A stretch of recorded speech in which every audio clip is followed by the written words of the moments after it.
Elle m'inquiète. Pourquoi? Parce que je vois notre pays, je vois un certain nombre je vois une mouvance essayer d'importer en France la guerre raciale américaine.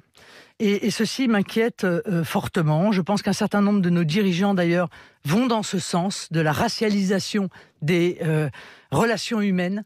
Moi, la racialisation des relations humaines me fait horreur. Voilà. Je suis française et ça me fait horreur.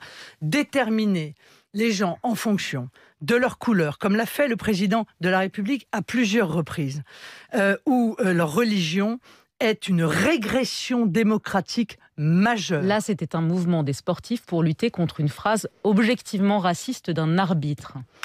Non mais, madame, vous avez bien compris ce qui se passe quand même, parce que, si vous voulez, on est là pour réfléchir.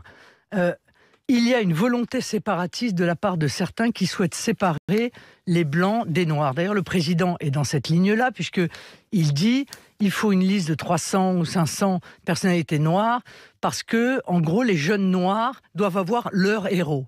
Donc les Noirs doivent avoir des héros noirs et les Blancs des héros Non, la blancs. République doit avoir le visage qu'elle a, Je Marine trouve Le Pen. ça C'est ça le épouvantable. raisonnement. Je pense que c'est encore une fois un abandon total de nos valeurs républicaines.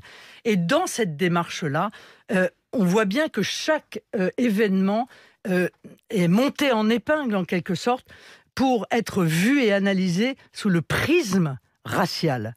Je vous signale d'ailleurs que le joueur en question avait lui-même fait un tweet il y a quelque temps, que je vous lis: « Bienvenue en Occident, là où le blanc se croit tellement supérieur que racisme et débilité deviennent banalité. » Et il dit en anglais, il est temps de se lever.